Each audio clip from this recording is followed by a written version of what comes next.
Di video kali ini kita akan melanjutkan cerita dari episode sebelumnya yang menceritakan bagaimana Ellie berhasil menyelamatkan para tawanan dan sekaligus menjebak pasukan aliansi Beastmen menggunakan senjata kelas mitologi.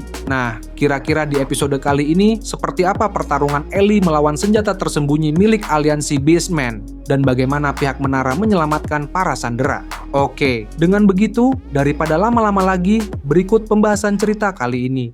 Sementara itu, beberapa saat sebelum pertempuran antara penyihir menara dan aliansi Beastmen dimulai, di kota pelabuhan negara Beastmen terlihat dua pria Beastmen yang sedang berjaga di sebuah gudang penyimpanan yang dipenuhi sandera manusia. Salah satu dari mereka tampak kesal dan bosan karena hanya mendapat tugas menjaga gudang, padahal ia ingin ikut ke medan perang agar bisa membunuh penyihir menara secara langsung. Pria Beastman di sebelahnya memahami perasaan temannya, tetapi menurutnya akan lebih baik jika mereka tetap menjalankan tugas dengan baik. Ia mengingatkan bahwa yang terpenting adalah memastikan tidak ada satupun sandera yang melarikan diri, karena jika sampai gagal, mereka bisa saja dibunuh oleh Gamuk. Mendengar hal itu, pria Beastman pertama merasa semakin yakin bahwa tidak akan ada sandera yang bisa kabur. Sebagian besar dari sandera hanyalah anak-anak dan orang tua, sehingga mana mungkin mereka memiliki kekuatan untuk melarikan diri. Bahkan jika ada yang berhasil kabur sekalipun, mustahil mereka bisa keluar dari kota Beastmen dengan selamat. Namun, pria Beastman itu justru mulai memikirkan hal yang lebih keji. Ia berkata bahwa akan menarik jika mereka sengaja membiarkan para sandera melarikan diri, karena dengan begitu ia bisa memburu mereka di dalam kota. Lagi pula, menurutnya tidak ada yang salah, karena pada akhirnya semua sandera itu juga akan dibunuh. Pria Beastman di sebelahnya pun sepakat dan bahkan membayangkan betapa menyenangkannya menembakkan panah ke wanita dan anak-anak, lalu menyiksa mereka ketika sudah tidak berdaya sama sekali. Namun, ketika pria Beastman itu hendak melanjutkan rencana kejinya, ia tiba-tiba merasa aneh karena temannya mendadak terdiam tanpa bergerak. Belum sempat ia menyadari apa yang terjadi, Nemumu sudah muncul di belakang mereka. Dalam sekejap, Nemumu membunuh salah satu pria Beastman secara diam-diam dari belakang, lalu menggunakan sihir untuk mengunci pergerakan kaki kedua Beastman tersebut agar tetap berdiri dan tidak menimbulkan kecurigaan dari luar. Setelah itu, Nemumu masuk ke dalam gudang dan meminta semua sandera agar tetap tenang. Ia menjelaskan bahwa kedatangannya bukan sebagai musuh, melainkan untuk menyelamatkan mereka semua. Mendengar hal itu, para sandera masih tampak gelisah karena keluarga dan orang-orang terdekat mereka masih dijadikan tawanan dan dipaksa bertempur melawan penyihir menara. Dengan penuh harap, mereka memohon kepada Nemumu agar juga menyelamatkan keluarga mereka. Di saat yang sama, Kwon turut memohon kepada Nemumu agar menyelamatkan temannya juga. Ia bahkan meyakinkan bahwa dirinya bersedia membayar berapapun asalkan temannya bisa diselamatkan. Mendengar permohonan itu, Nemumu meminta Kwon untuk tetap tenang. Ia kemudian mengatakan bahwa Mia, teman Kwon, masih baik-baik saja, karena tuannya sendiri telah turun ke medan perang untuk menyelamatkan Mia dan semua manusia lainnya. Kwon terkejut dan bertanya bagaimana Nemumu bisa mengetahui soal Mia. Nemumu hanya menjawab bahwa Kwon akan mengetahuinya nanti. Namun sebelum itu, ada sesuatu yang perlu ia jelaskan terlebih dahulu kepada semua sandera yang ada di dalam gudang tersebut. Kemudian, Nemumu mulai menjelaskan bahwa rekan-rekannya juga sedang bergerak untuk membantu para tawanan lain yang berada di medan perang. Dan besar kemungkinan sebagian besar dari mereka sudah lebih dulu dipindahkan ke tempat yang aman. Karena situasi di gudang sudah dinilai kondusif, Nemumu segera mengeluarkan kartu teleportasi dan memindahkan seluruh sandera ke menara raksasa. Setibanya di dalam menara raksasa, Nemumu memberitahu bahwa ia baru saja menggunakan item teleportasi dan kini mereka semua berada di menara raksasa yang terletak di wilayah kerajaan Elf. Dengan begitu, mereka sudah benar-benar aman. Ia juga menenangkan para sandera dengan mengatakan bahwa para pelayan akan segera menyediakan pakaian dan makanan. Dan semua kebutuhan itu diberikan secara gratis tanpa dipungut biaya apapun. Meski telah mendapat banyak bantuan, beberapa sandera masih tampak cemas dan bertanya-tanya tentang keberadaan keluarga mereka yang lain. Namun, tidak lama kemudian, sebuah lingkaran sihir besar muncul di dalam menara. Saat cahaya sihir itu menghilang, satu persatu orang akhirnya bisa bertemu kembali dengan keluarga dan orang-orang terdekat mereka. Tangis haru dan rasa syukur pun memenuhi ruangan karena mereka akhirnya dapat berkumpul kembali dalam keadaan selamat. Di tengah keramaian itu, Kwon tampak berusaha mencari Mia, dan tanpa disadari Mia juga tengah mencari Kwon. Begitu pandangan mereka saling bertemu, keduanya langsung saling berpelukan sambil menangis bahagia. Kwon merasa sangat lega karena Mia baik-baik saja, sementara Mia sendiri bersyukur dan berterima kasih karena Kwon telah mengkhawatirkannya. Namun, Kwon justru berkata bahwa Mia sebenarnya tidak perlu berterima kasih padanya. Menurutnya, selama ini ia hanya diliputi rasa takut dan tidak bisa berbuat apa-apa selain menjadi beban, sehingga ia merasa telah gagal menjadi teman yang baik. Mendengar itu, Mia tersenyum lembut dan mengatakan bahwa ucapan Kwon tidaklah benar. Baginya, Kwon tetap berada di sisinya, dan justru itulah alasan Mia terus berjuang hingga akhir dan akhirnya bisa bertemu kembali seperti sekarang. Kwon menggeleng pelan dan berkata bahwa Mia terlalu baik. Berkat kebaikan Mia, begitu banyak orang telah terbantu dan terselamatkan. Bagi Kwon, jika penyihir menara dianggap sebagai dewi penyelamat umat manusia, maka Mia pantas disebut sebagai seorang saintis yang menyembuhkan manusia. Mendengar hal itu, Mia hanya terdiam dengan wajah penuh kebingungan. Sementara itu, Kwon terus memuji kebaikan Mia yang memilih melindunginya, meski sebenarnya bisa melarikan diri dari para beastmen. Selama masa penyekapan, Mia terus memberi semangat kepada semua orang agar tidak putus asa. Di hadapan banyak orang, Kwon dengan penuh keyakinan menceritakan bagaimana Mia telah menyembuhkan mereka yang terluka dengan sihirnya, membagikan makanan kepada anak-anak, serta menggunakan sihir untuk menyediakan minuman secara adil.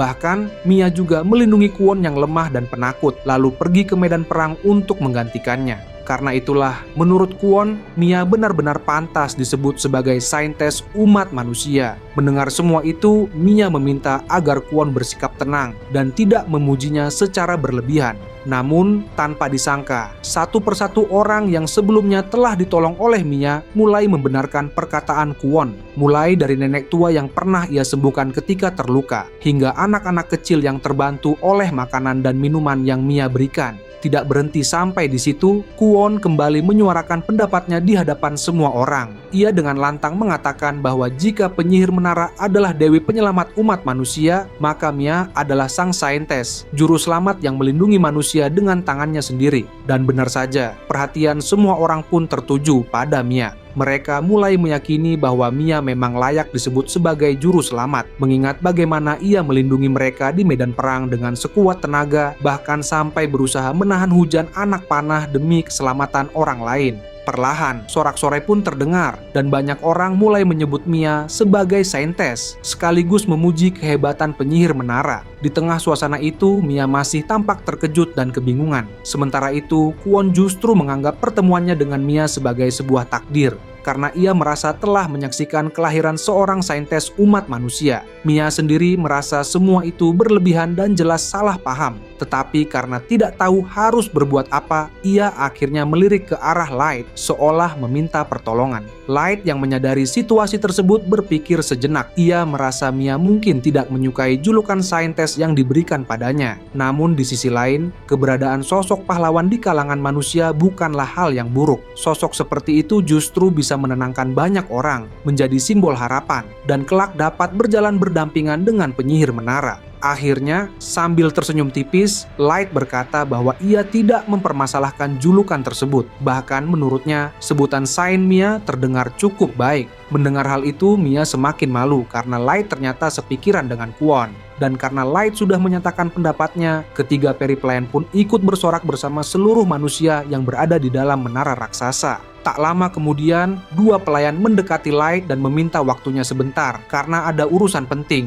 Light pun memberitahu Mia bahwa ia harus pergi sejenak. Ia menegaskan bahwa misi untuk menyelamatkan para sandera dan tentara manusia telah berhasil diselesaikan. Dan selanjutnya mereka harus segera menuntaskan satu hal terakhir, yaitu membasmi seluruh pasukan Beastmen.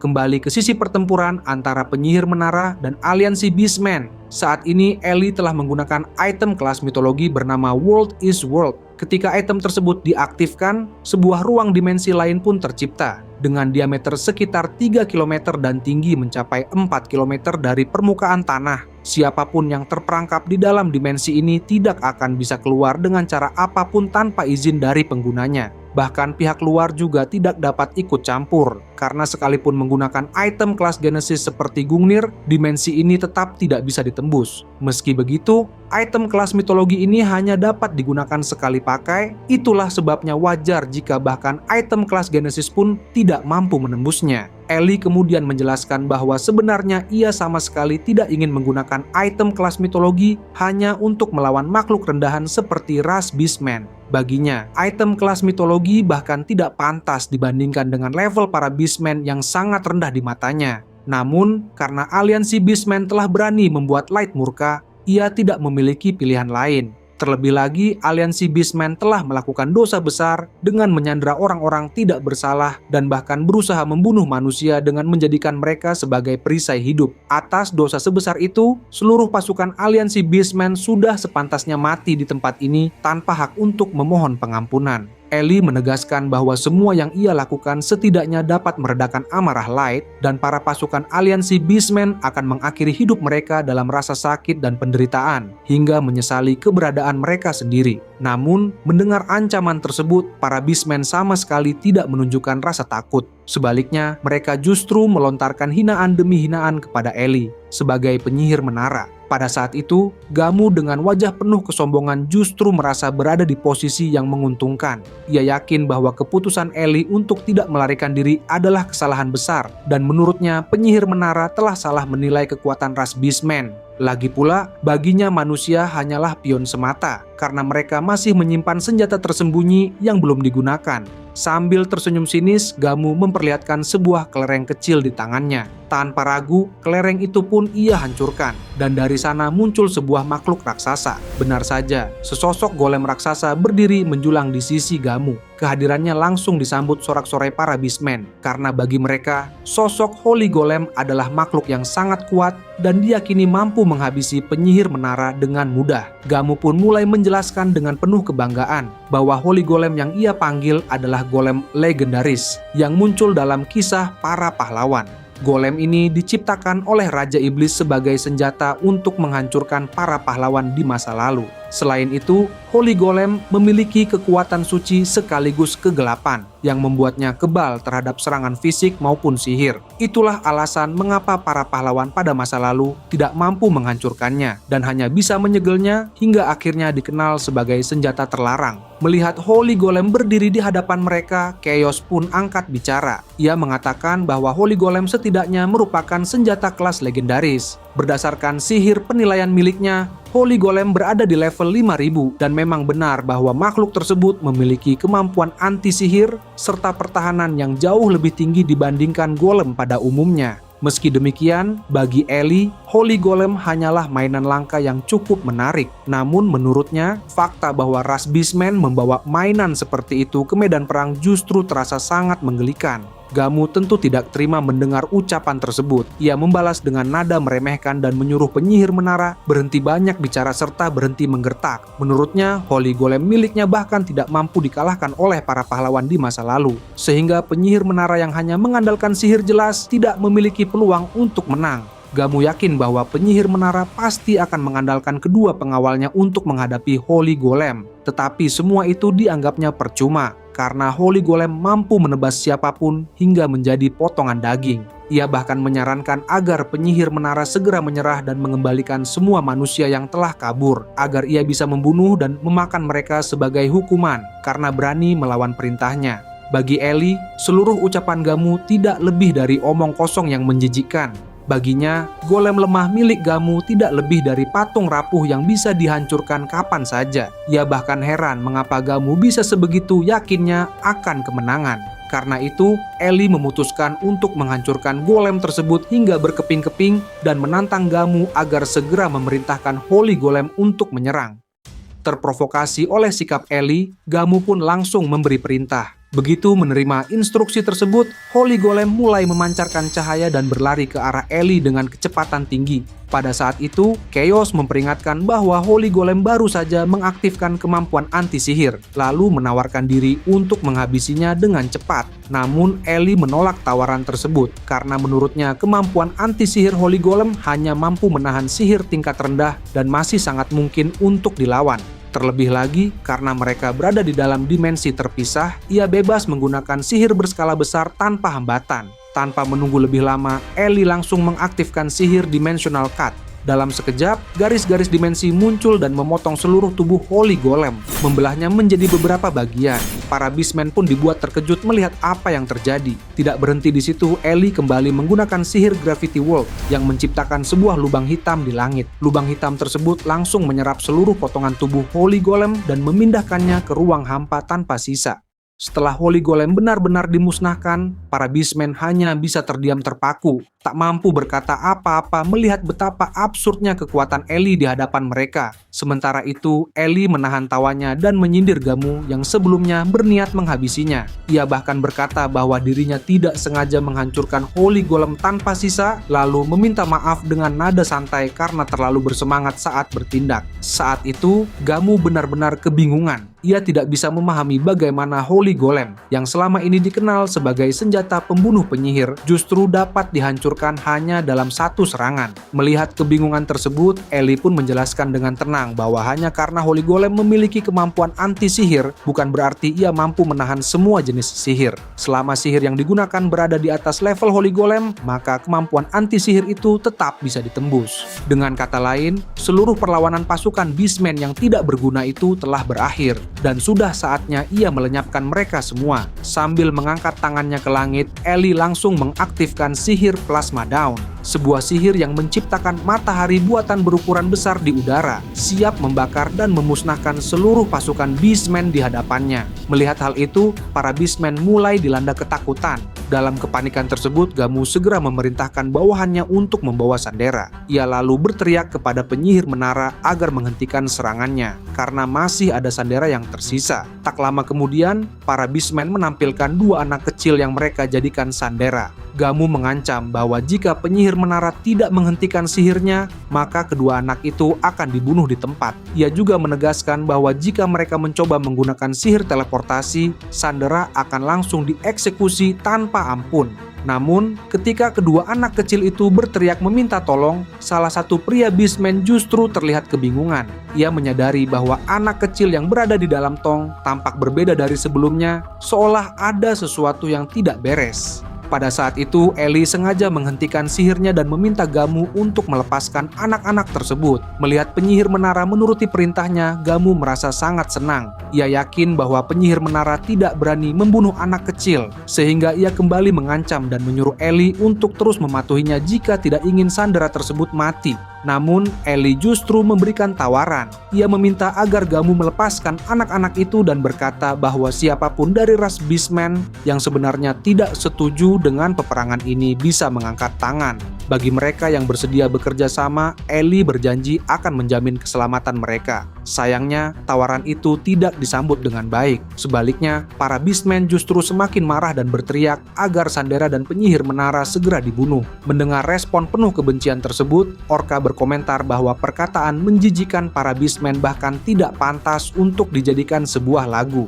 Di sisi lain, Chaos juga menilai bahwa para Beastmen masih saja bersikap sombong dan keji dengan menjadikan anak kecil sebagai Sandera. Sejak awal, Ellie sebenarnya sudah menduga bahwa mengasihani mereka tidak akan ada gunanya. Karena itu, ia pun memberi perintah kepada Mera untuk segera menjalankan tugasnya. Begitu menerima perintah, Mera langsung bertindak. Dalam sekejap, ia memakan tangan kedua Beastman yang menahan Sandera tersebut. Dengan nada santai, Mera bahkan berkata bahwa daging Beastman terasa hambar dan jauh lebih nikmat memakan senjata seperti pisau. Saat Gamu terlihat semakin kebingungan, Mera hanya tersenyum dan kembali menyatukan kedua wujudnya menjadi satu kesatuan seperti semula. Mera kemudian menegaskan bahwa jika saja para Beastmen mau bekerja sama sejak awal, mungkin mereka masih bisa dibiarkan hidup. Namun karena proses seleksi telah selesai, Ellie pun memutuskan bahwa seluruh pasukan Beastmen dinyatakan bersalah karena secara sukarela terlibat dalam peperangan ini. Meski begitu, Ellie menambahkan bahwa jika ada di antara mereka yang sebelumnya berusaha menolong,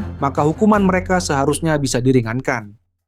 Kemudian, sebuah lingkaran sihir teleportasi muncul di langit. Dari dalamnya, Light akhirnya memperlihatkan diri. Sejujurnya, ia masih berharap ada setidaknya satu Beastman yang memiliki hati nurani. Namun sejak awal, Light dan pihaknya sudah mengetahui seluruh rencana dan strategi aliansi Beastmen, terutama rencana keji mereka yang menjadikan anak-anak sebagai sandera. Karena itulah, Light sengaja menugaskan Mera untuk menguji para Beastmen dengan menggantikan anak kecil yang sebelumnya dijadikan sandera. Sayangnya, tidak satu pun dari mereka menunjukkan niat untuk menyelamatkan sandera atau menolak perintah tersebut. Karena itulah, Light mengambil keputusan mutlak. Semua Beastmen yang berada di tempat itu harus mati. Mereka telah menculik orang-orang tak bersalah, menjadikan manusia sebagai sandera dan tentara perang, serta menganggap nyawa orang lain tidak lebih dari alat. Dosa dan kejahatan sebesar itu sudah tidak bisa diampuni, dan sudah sepantasnya mereka membayar semuanya dengan nyawa mereka sendiri.